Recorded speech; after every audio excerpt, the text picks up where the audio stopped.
तो ये है प्रस्थान। 3 नंबर गेट से मैं प्रस्थान कर चुकी हूँ अपने गंतव्य की तरफ। और ये है राह। तो प्रस्थान तो प्रतिदिन करती हूँ। आज विशेष क्या है? विशेष ये है कि अब कल से यज्ञ में सम्मिलित नहीं होना है, क्योंकि आज आखिरी दिन था। तो आज के बाद अब जो 5 दिवसीय यज्ञ था उसका आखिरी दिन, आज समापन का दिन। और पता है, कुछ चीजें मुझे बहुत अच्छी लगी जो मैं आप लोगों से साझा करना चाहती हूँ। कुछ लोग ना हर चीज में उनकी कमियां निकालने की आदत होती है, तो उनको जाने दीजिए। लेकिन मैंने ना अपनी दृष्टि से देखा, मैं सही और गलत से परे सत्य संधान का प्रयास करती हूँ। तो मैंने देखा कि एक तो हर चीज निःशुल्क है ना, मतलब पार्किंग तक फ्री। पार्किंग लॉट से लोग अर्न करते हैं, या उनका है कि हमारा तो यज्ञ भीतर है, बाहर से क्या मतलब, लेकिन पार्किंग फ्री। फिर जगह जगह पानी फ्री, बड़ी बड़ी बॉटल्स, वो छोटी छोटी नहीं, पानी फ्री, रहना फ्री, भोजन फ्री, वो भी 3 जगह के स्टॉल्स। और यज्ञ में समर्पित करने के लिए किसी से फूल पत्र मेवा मिष्ठान नहीं मंगाया गया। वहाँ सारी सुविधाएं वहीं पर है ना। आहुति देनी है, पूर्ण आहुति देनी है, उसके लिए सुपारी इत्यादि। आपको कुछ नहीं करना था। व्यक्ति को सिर्फ अपने चित्त की शुद्धि का प्रयास करना था। गायत्री परिवार की ये बात मुझे बहुत अच्छी लगी कि हर चीज फ्री। कहीं कुछ ऐसा नहीं है कि आप यज्ञ की रसीद कटा के आइए तभी आपको यज्ञ में बैठने मिलेगा, है ना। या फिर आप प्रवेश करा रहे हैं और आईडी जो बन रही थी ना, तो आईडी बनाते समय आपको कोई शुल्क देना पड़ेगा तभी आपको प्रवेश मिलेगा। मतलब कहीं नहीं इतनी सात्विकता। तो सिर्फ ईश्वरीय विधान जहाँ पर होता है वहीं पर सम्मिलित है ना, क्योंकि जरा सा जो तमस है वो हर चीज में शामिल है। पूर्ण सत्य ब्रह्म ही है, निराकार आनंद स्वरूप। खैर, ये बातें करने नहीं आई, बात करने आई हूँ कि कई लोगों को बड़ा बात होने लगी ना, आखिरी दिन है तो खाली सा कि इतने दिनों से हमने तैयारियां की, उत्सव जैसा माहौल रहा, ये रहा वो रहा। तो ये जो यज्ञ होते हैं, यज्ञ आयोजन होते हैं, ये उत्सव के लिए नहीं आते हैं। कोई बीज है, यदि उसे मिट्टी में रोप दिया जाए तो क्या हम ये मानेंगे कि बीज खत्म हो गया? नहीं, बीज खत्म थोड़े ना हुआ, वहां से एक नई संभावना जन्म लेती है। तो अश्वमेध यज्ञ मुंबई की भूमि में उसके प्राणों का जो है प्राण की प्रतिष्ठा हुई, तो यहाँ से एक नई संभावना जन्म लेगी, ऐसा विश्वास है गायत्री परिवार का। और यदि उनका विश्वास है तो वो विश्वास फलित भी होगा, निसंदेह फलित होगा। मैंने 5 दिनों में अपने अंदर बहुत प्राण संचित किए। और ये जाहिर सी बात है कि हर नवरात्रि में जो गायत्री साधना होती है या जितनी भी साधनाएं होती हैं उसमें भी यही किया जाता है। लेकिन वहाँ उसमें हम व्यक्ति विशेष, जैसे मैं साधना कर रही हूँ, अनुष्ठान कर रही हूँ, तो मैं अपने लाभ के लिए कर रही हूँ। लेकिन राष्ट्र के लिए, राष्ट्र के कल्याण के लिए ऐसी तो मैंने कोई संस्था नहीं सुनी। और वो भी वही बात है, इतने शुद्ध चिंतन के साथ, है ना। अच्छा, अब कुछ लोग जो आने से रह गए ना, अब बातें नहीं करूंगी आज, तो कुछ लोग जो आने से रह गए उनको थोड़े से दर्शन करा दूंगी। तो एक प्रदर्शनी लगी थी वहां पे, तो वैसे तो बहुत सारी प्रदर्शनियां थी, लेकिन गायत्री की जो प्रदर्शनी, गायत्री की जो 24 शक्तियां हैं उनकी विवेचना करती हुई जो प्रदर्शनी, जो मेरी श्रद्धा का केंद्र और परम प्रिय विषय मेरा, तो उस प्रदर्शनी के कुछ चित्र मैं आप लोगों से साझा करूंगी। एक छोटी सी उसकी क्लिप आप लोगों से साझा करूंगी। और क्या करूंगी, और देवात्मा हिमालय, हाँ, मतलब पंडित श्री राम शर्मा आचार्य ने एक बहुत अच्छी चीज करी है कि जो हम लोग भवन बनाते हैं ना मंदिरों के नाम पर, उन्होंने ऐसा नहीं किया। उन्होंने कहा जो पुस्तकें हैं वो जीवंत देव प्रतिमाएं हैं। फिर देवात्मा हिमालय, जो लोग हिमालय नहीं जा सकते वो बैठकर हिमालय का चित्र मन में लाएं और ध्यान करें कि हम हिमालय क्षेत्र में हैं।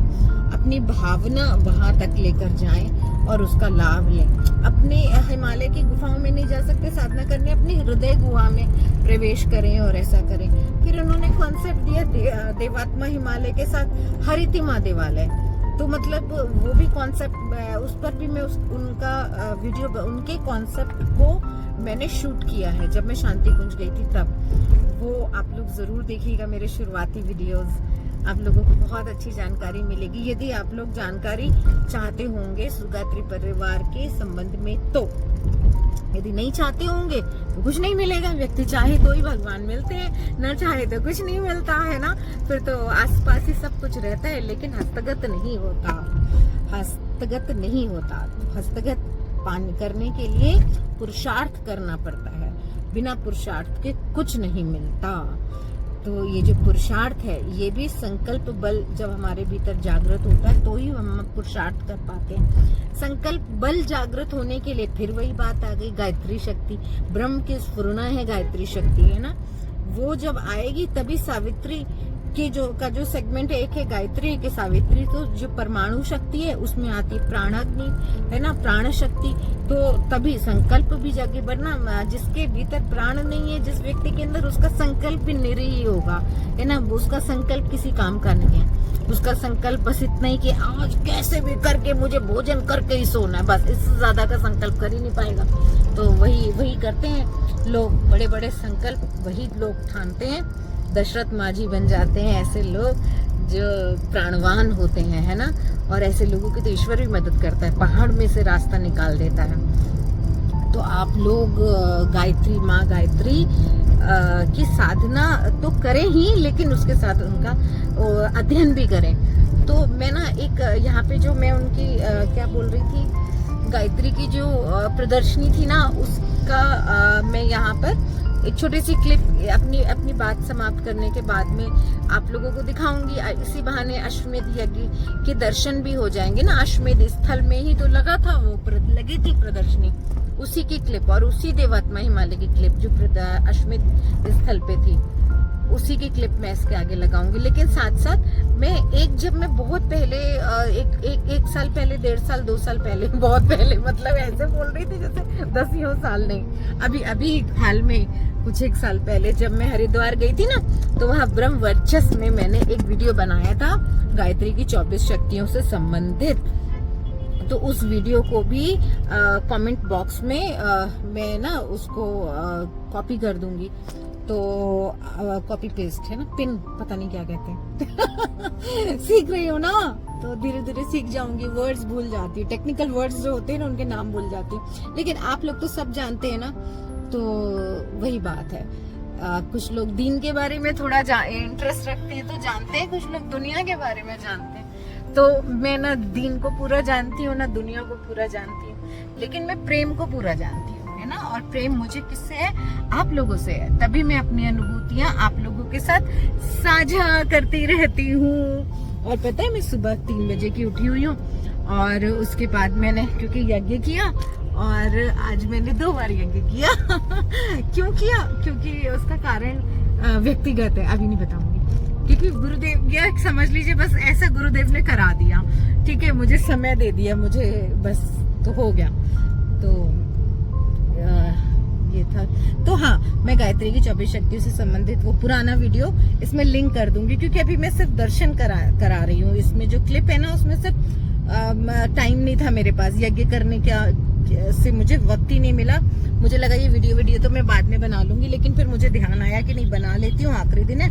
तो मैंने 1-1 मिनट की क्लिप बनाई है देवात्मा हिमालय और उसकी, तो उसके आप लोग दर्शन करके भाव कर लीजिएगा कि आप लोग भी मेरी तरह अश्वमेध यज्ञ में सम्मिलित हो गए भाव रूप में, है ना। तो उसके दर्शन अवश्य कीजिएगा। मेरी बात समाप्त होते ही वो क्लिप हाजिर हो जाएगी, लेकिन साथ में पुराने वीडियो को भी देखिएगा जिसका मैं लिंक दे रही हूँ, और थोड़ा सा अध्ययन भी, थोड़ा सा।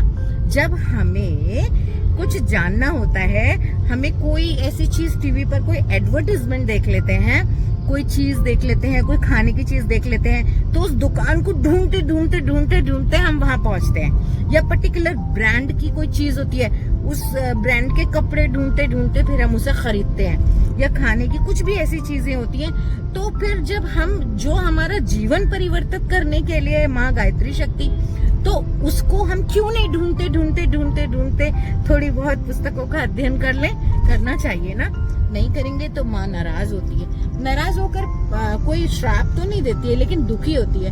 कहती है कि मन में कि पूरी दुनिया की फिक्र है तुम्हें, मेरी फिक्र है नहीं, मेरे बारे में तो तुम जानना नहीं चाहते हो। तो हालांकि माँ ऐसा नहीं कहती है, क्योंकि माँ तो शक्ति स्वरूपा है ना, माँ कोई व्यक्ति थोड़े ना, मनुष्य नहीं है। ये तो मैं भाव रूप में कह रही हूँ। माँ कभी जो ईश्वर है उसको नहीं पड़ी, वो कहता है जैसा करोगे वैसा तुम्हें मिल जाएगा, मांगोगे तो मिल जाएगा, नहीं मांगोगे तो ठीक है, अपने कर्मों को भुगतोगे। तो एक सीधा सा एक्शन रिएक्शन जो है ना, क्रिया प्रतिक्रिया का नियम, बस वही लागू रहता है। बाकी चीजें माँ कोई मनुष्य नहीं है जो बोल के समझाएगी। ये कार्य किसका है? गुरु का है। गुरुर ब्रह्मा गुरुर विष्णु गुरुरेव महेश्वरा गुरुर साक्षात पर ब्रह्मा तस्मै श्री गुरुवे नमः। ये कार्य गुरु का है। जो गुरु बोलकर बताता है, जो गुरु जानता है, वो उसको पुस्तकों के माध्यम से हम तक पहुंचाता है, अपने अनुभूतियों, अपने अनुभवों को, हम ईश्वर को कैसे पाएं। क्योंकि अगर गुरु नहीं बताएगा, हम रोते सर पीटते रह जाएंगे माँ के आगे। माँ नहीं सुनने वाली भाई, माँ नहीं सुनने वाली, कोई मनुष्य नहीं है कि सिफारिशें चल जाएंगी, है ना। कोई भगवान, कोई भी भगवान दुनिया का, वो नहीं सुनता। वहाँ पे एक नियम है, उस नियम को आप गुरु के द्वारा जानिए और उस नियम को फिर उसको अपने जीवन में उतारिए, अपनी पात्रता विकसित कीजिए और उसको पा लीजिए। गुरु पात्रता विकसित करने का साधन हमारे सामने उपलब्ध कराता है। तो कुल मिलाकर सारा दारो मदार गुरु के ऊपर है ना।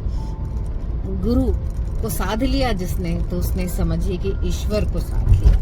और जो गुरु को नहीं साध पाया, तुमने गुरा, तो उसकी तो बात ही क्या है। फिर तो ठीक है, खुद ही कई लोग होते हैं कि थोड़ा बहुत जानने लगते हैं तो खुद ही गुरु बनने की फिराक में पड़ जाते हैं। मतलब शिष्य बने नहीं, गुरु पहले बन जाते हैं।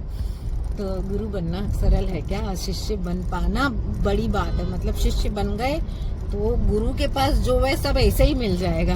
और गुरु बनने की सोचे तो ना घर के ना घाट के, वो जो धूबी के कुत्ते वाला हाल है वही हो जाता है। तो खैर ये सब ऐसे शब्दावली मुझे प्रयोग करनी नहीं चाहिए, लेकिन क्या करूं, जो देखती हूँ आसपास देखकर निकल जाता है। और इसलिए भी निकल जाता है कि कभी मेरे मन में अहंकार आ गया, कभी लोग मिलते हैं कहते हैं तो बोलते हैं ना, वो लोग मुझे ही गुरु गुरु बोलने लगते हैं, ऐसा मानने लगते हैं। तो लोगों की श्रद्धा होती है, तो मैं बताती हूँ उन्हें कि नहीं भाई, मैं तो अभी अच्छी तरह से शिष्य भी नहीं बन पाई हूँ। अभी तो शिष्यत्व को ही विकसित करने में बहुत मेहनत लग रही है, बहुत साधना लग रही है।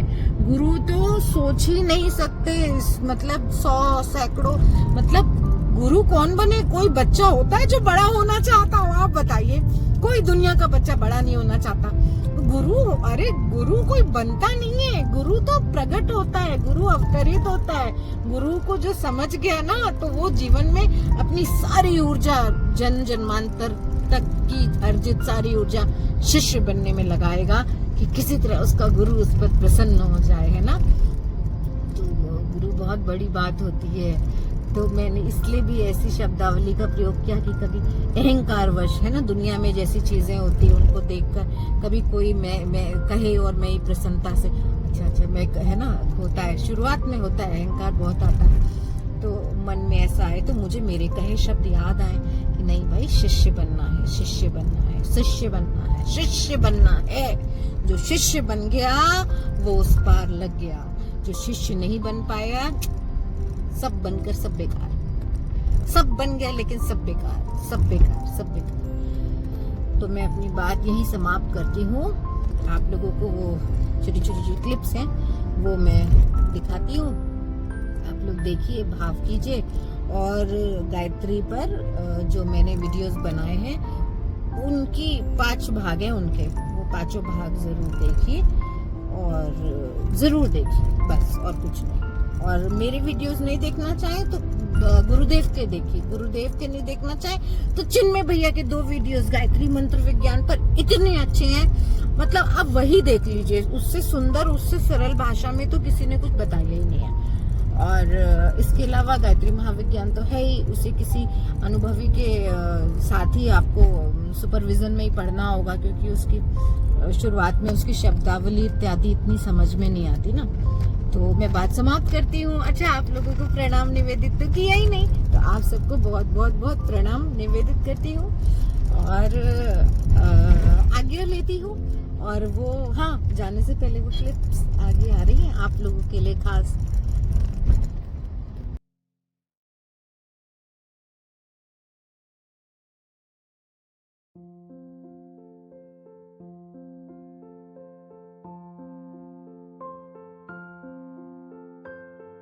गायत्री की 24 शक्ति धाराएं, आप इसका स्क्रीनशॉट लेकर इसे पढ़ सकते हैं।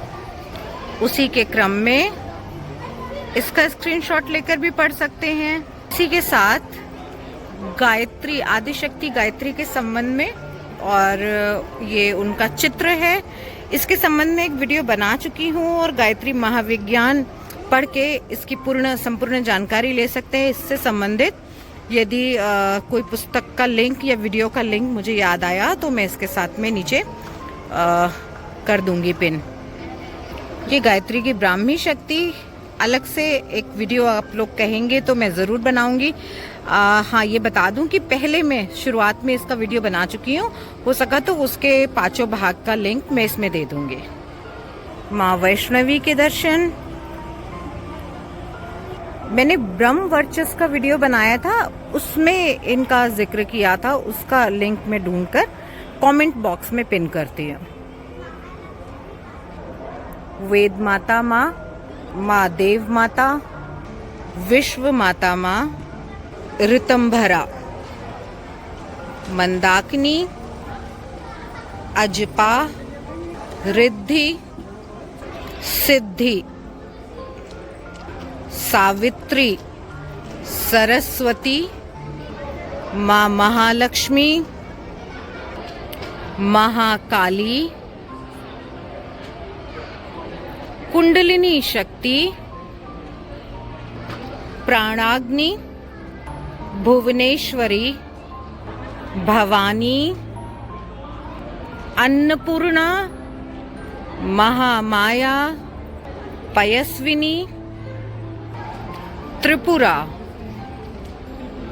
बस यहीं पे ये समाप्त है प्रदर्शनी। ये सावित्री की 24 शक्तियां, उधर गायत्री की 24 शक्तियां, और ये देवात्मा हिमालय के सुंदर दर्शन। बीच बीच में ऋषि गण बैठे हुए हैं। तो जब भी देवात्मा हिमालय का गुरुदेव ध्यान कराते हैं ना, तो उसमें ऐसी ये चित्र बहुत, ये वीडियो बहुत सहायक होगा। और वैसे तो शांति कुंज के देवात्मा हिमालय का ध्यान हमेशा करना चाहिए, लेकिन जिन लोगों ने दर्शन नहीं किया है उनके लिए। और अंत में सजल श्रद्धा प्रखर प्रज्ञा के दर्शन।